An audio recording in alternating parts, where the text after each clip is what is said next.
Drake Maye, number 3 overall.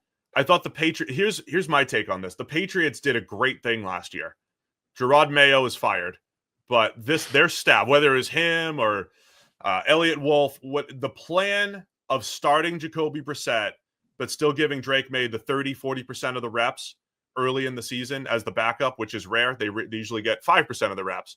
I thought that was fantastic. And Maye came out into the worst situation in the NFL, offensive line-wise, pass catcher-wise, and held his own, made the Patriots not even somewhat competitive in a few games, which I thought was a huge win for Drake Maye.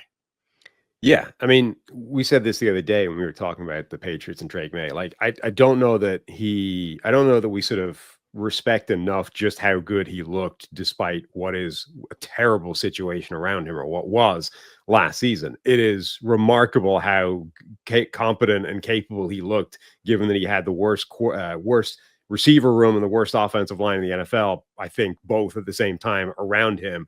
Like, the situation was so bad that I thought it was a mistake to put him into the starting lineup at all. I thought it would be damaging to play like 3/4 of the season basically within that environment.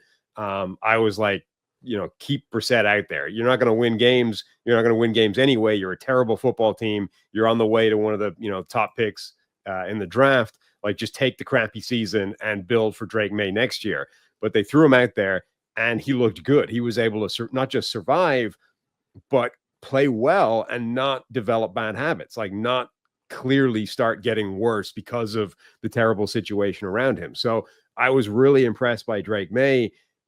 Who knows how much of an impact getting the reps had, but I can't have hurt. I think it's a good idea that if you have a young quarterback like that, give them reps, because they need the practice somewhere. If you're not playing them on Sundays, they're going to need them in the practice. So yeah, like, I think generally the Patriots had a smart approach to try and, even though Jacoby Brissett is going to be the starter to begin the season, we know the future is Drake Maye. So let's try and facilitate at some point his succession into the starting lineup. And then look, Maye wasn't perfect. He made some boneheaded mistakes. And by the end of the season, the sort of narrative was like, he's playing really well outside of the one horrendous play per game that he makes, which doesn't seem to go away. And that, hopefully we can fix that this year, though that is kind of, that was there in college as well. Like, every now and again, there was a mistake. You're like, oh, come on. Like, you can't be doing that. But you have to sort of give him some break because of the situation around him. This year, hopefully the situation will be upgraded enough that we get an idea of how much of that is going to be an inherent part of Drake Maye's game, and how much of that is, can we take that away if we upgrade the receivers and the offensive line?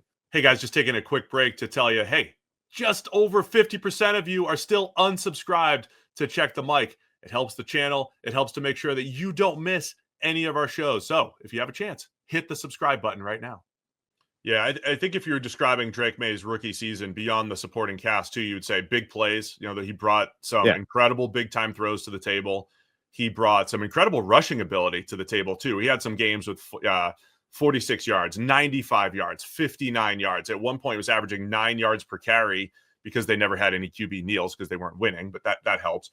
But from a scrambling perspective, he was really good as a scrambler. Where he was really bad was sliding, because he got concussed twice during the season. So that's one thing that absolutely needs to get better. And I'm not even saying that you're going to use him as part of the design run game a ton, but certainly he has enough athleticism that he could pull it, 15 times a year, once a game, right? Maybe, and steal 10 yards. So I think his running ability was also pretty good last year. And then the big play ability, and as you said, the turnover-worthy play percentage was way too high. And some of those were just awful, just some awful decisions. But all things considered, given the situation, I'd be really encouraged. And now if the offense, look, I've said, I don't know if the offensive line is better week 1 with Will Campbell, maybe Jared Wilson or Garrett Bradbury. I don't know if it's that much better, but it should be on the upward trajectory. The pass catchers should be better. I'm excited to see what Drake Maye does in year 2. And I'll just say, look, nothing against Jayden Daniels. I think he was fantastic. But if Drake Maye or Caleb Williams had the massive year 2 and a big breakout and was comparable to what Jayden Daniels did, or even better than him in a year, right? That could happen. That is possible. I thought all 3 of these quarterbacks showed enough in year one that I would still be excited for their future as long as they clean up. Look, Jayden Daniels doesn't have a lot to clean up. Maye does. Caleb Williams does.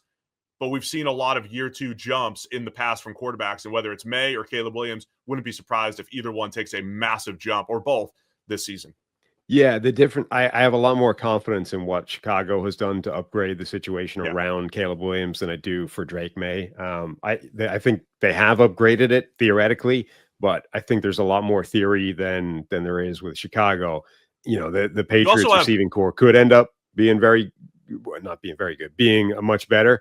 The offensive line could end up being a lot better, but you could also imagine a world where it struggles still pretty hard, whereas Chicago's, I would imagine, should be significantly better. So you have Josh McDaniels there too, Sam, which is he wasn't a great head coach, certainly, but did a nice job with Mac Jones his rookie season. Certainly a far better offensive coordinator than head coach.